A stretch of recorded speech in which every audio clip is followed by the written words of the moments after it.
Well, welcome back to News 46. Well, it goes by the name Flocka. In some parts of the country, it is also called gravel. Because of its white crystal chunks that have been compared to aquarium gravel, the man-made drug causes a high similar to cocaine.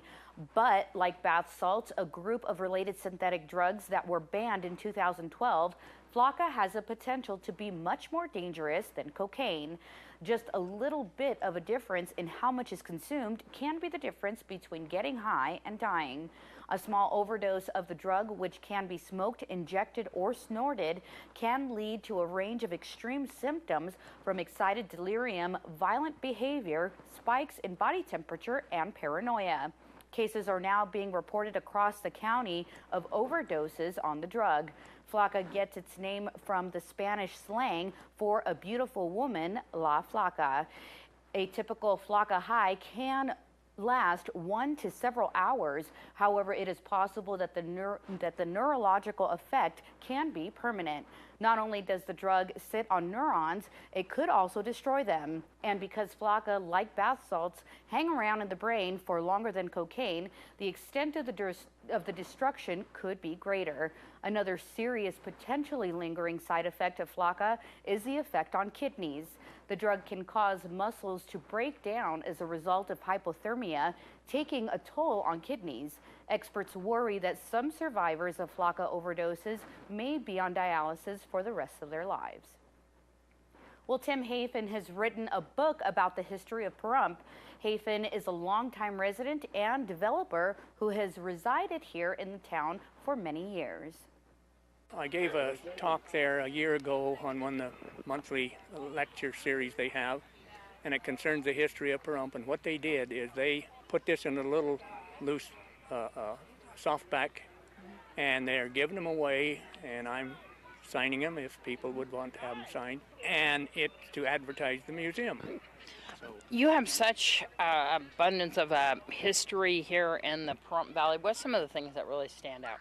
What I want to do is I want to give Bob McCracken a lot of credit. You know, about 25 years ago, he started, the county asked him and paid him to do histories of each of the towns in Nye County. Well, then he did a lot of personal histories of the people. And what a blessing that has been, because, you know, at this point in time, 25 years later, there's not many of the old folks left. And so that would have all been lost if he hadn't put it together. In my opinion, that is a great asset for the valley. It really is. Tell me how the importance of preserving your history, of keeping this history alive is. What does that mean?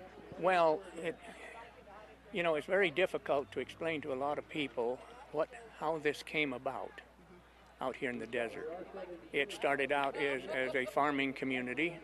It was privately owned, and back at the turn of the century, the state acquired a lot of this land and sold it for $1.25 an acre. Now, why people bought out here in that early, I don't know, but they must have thought it was a grazing area, and the Old Mant Spring was running big, the Pahrump Spring was running big, and that kind of set a couple of colonies. And then things came along. 1948, the first cotton was grown, and it was a profitable crop, and that's what made Pahrump Valley.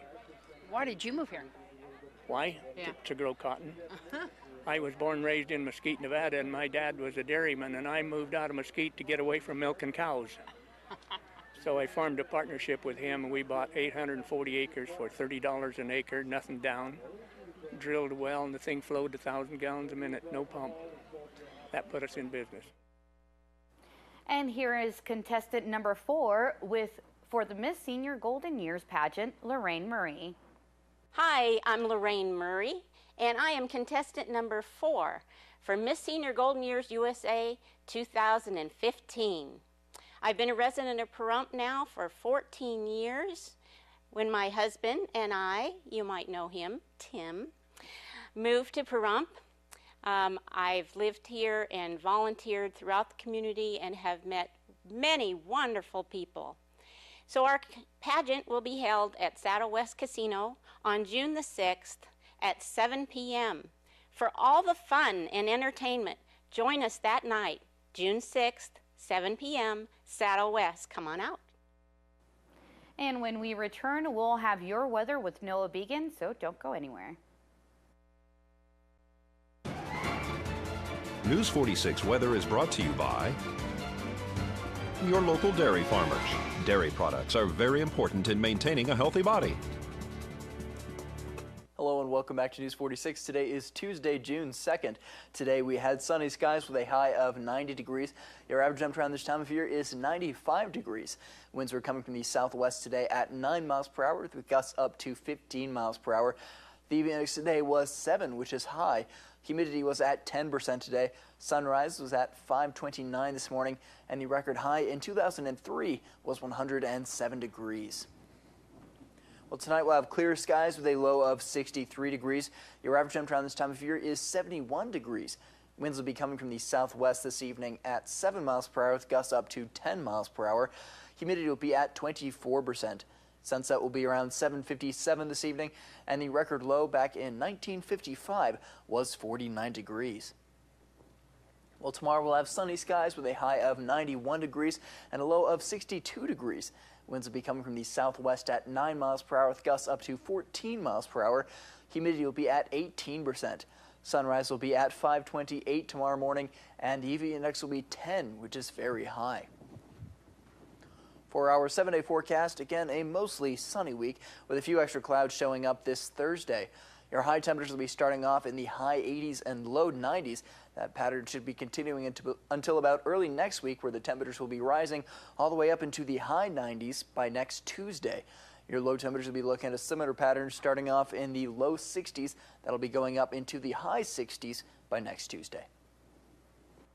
All right, folks, well, that does it for this edition of News 46. I'm Monique Mitchell, and from everyone up here at News 46, we wish our viewers and KACE 95.9 listeners a great evening, and we'll see you here again tomorrow. Until then, good night.